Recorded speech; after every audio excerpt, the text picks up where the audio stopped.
Everyone, welcome back to Redditly. Today's video is titled, My Wife Cheating on Our 10-Year Anniversary. Please make sure you like and subscribe and hit that notification bell so you never miss a future upload. Let's get right into the story. Yep, too long to read says it all.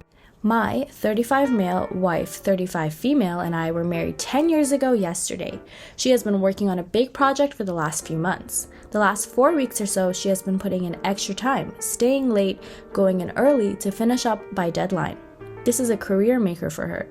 I work construction. With the rain we have had, we have crazy hours trying to make up the time that we missed. So I work 12 hours on the days it's nice, sometimes a little longer. If it's raining when I get up, I don't go in. Some days we get sent home when it starts, too dangerous. I usually hit the gym for an hour or two. Thursday we started at 6 a.m., mid-morning starts to rain hard. We go home.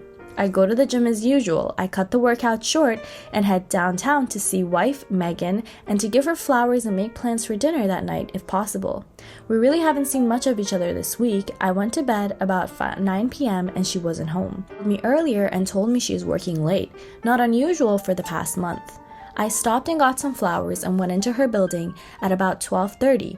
Nicole was there at the receptionist desk. I told her I got here later than I wanted. Could she put the flowers on Megan's desk? She said, I don't think they went to lunch yet. Why not drop them off yourself?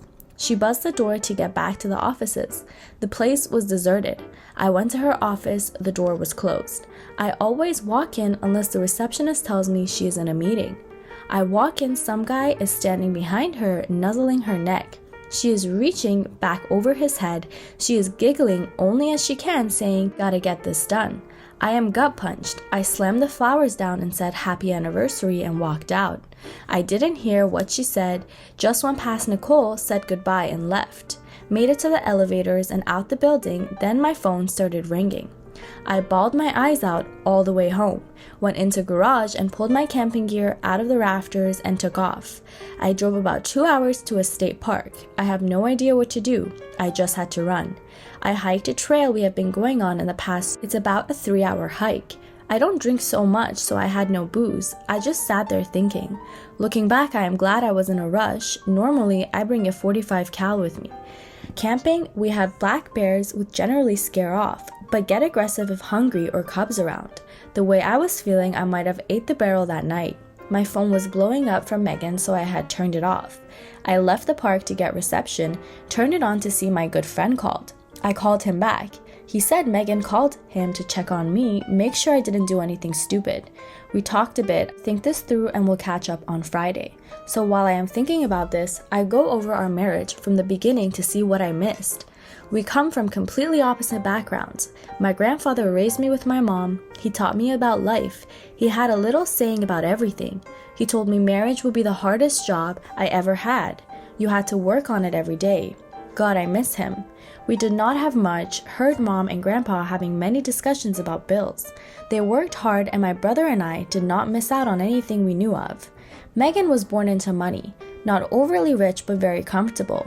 Went to a great college, always great clothes and new car, etc. And she is beautiful, 11 out of 10 beautiful. I would joke with her if she coughed about the silver spoon getting stuck in her throat. We met, hit it off, started dating. I was dumbfounded how such a woman would ever be with me.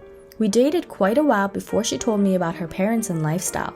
Our friends called us the model couple because they thought we were so good looking we had to be models. Families were not as kind, afraid of the differences economically would come into play. Her dad and I started to get along, but her mom took some convincing. She graduated college and got her first job. We plan on getting married. We work out between us that we would expose each other to our lives that we live. I took her whitewater rafting. She took me to the symphony. We went ziplining. We went to an art opening, etc. We agreed we have to experience each other's interests. She was really enthused. More physical things we did. I kinda like the symphony and such. I own 2 tuxes now. I look back and do not see any red flags. Her first 2 jobs she quit because the men all tried to get in her pants. She was paraded out in front for photo ops, invited to conferences when other newbies were not. At dinner at a conference, a partner tried to get her drunk, then tried to force himself on her room that night. She quit. The next job, the same thing happened again, quit again. This third job has women as some of the partners and none of the BS in her workplace. She seemed very happy. We seemed very happy. So now Friday I am home. I called her, asked where she was, back at work. I, being a smart-ass mood, said that the marriage is taking a second place to her job. She responded since I would not talk, what was she gonna do? Fair enough. She will be home in an hour. So I wait. I want to save our marriage. If I am lacking in providing, then I want to fix it. I want to ask why, of course, but I cannot accept an I don't know answer. How do I phrase this? What else should I be asking? I know I get all emotional and forget everything, so over the next few days, I will be going over and over this. What she did is wrong, but please no degrading comments. She is still my wife. Thank you in advance. The first comment says, "Yep, I can't imagine this either. So sorry to hear this, but there is no fixing this. As someone else pointed it out, 1, she's not even sorry. 2, she didn't run after him, didn't try to get home before he left, nothing. She just stayed with her affair partner. 3, she isn't worried about what he is doing. What if he hurt himself? Is he okay? She just told a friend to tell him not to do anything stupid. That was it.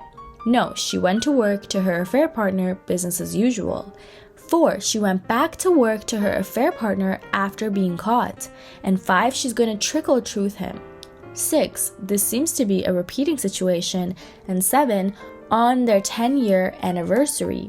No, OP needs to talk to a lawyer and serve her with papers. She's all day with her affair partner. The level of affection he was showing means they are far past the flirting stage and likely have been effing. She's likely checked out. Also, it's possible she quit her previous jobs because she asked where she ate and had to leave. OP divorced her. Update us. The second comment says, why does anyone actually care whether she lied before? She has cheated on the OP, he saw it, that's enough. You do not need to check the past of your wife after all of that. Do not stiff or dig dirt. That will be your self-abasement. OP, you should keep your dignity and leave your wife. You do not have to divorce immediately, but it's best to move out and live separately. Just tell her that you need to live separate for a while and think about your marriage. She has to make the first step, not you. If she is really sorry, then makes a significant step to restore trust and deserve your forgiveness. You can then choose to come back if you get impatient and ask her back instead.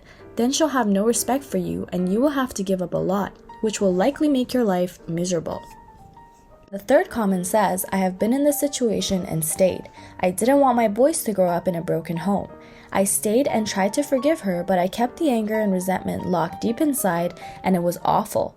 I never trusted her after that and caught her a couple more times having emotional affairs with guys from her high school. This is what hurts the most, that she would choose someone she hasn't seen in 20 years over her husband. That their emotional connection was stronger than ours effed me up. I was a codependent doormat and stayed. About a year later, she left me and effed me up. Now that we are divorced, I finally feel the weight of the world is off my shoulders. I don't have to care anymore. I don't have to check up on her anymore or worry anymore. I was codependent and she knew it. I'm happy now and my kids are doing fine after the divorce. I have finally learned my self-worth. It's a horrible situation, OP. You have to do what you think is right because you have to live with yourself. I hope you can calm the storm inside yourself and find peace and clarity.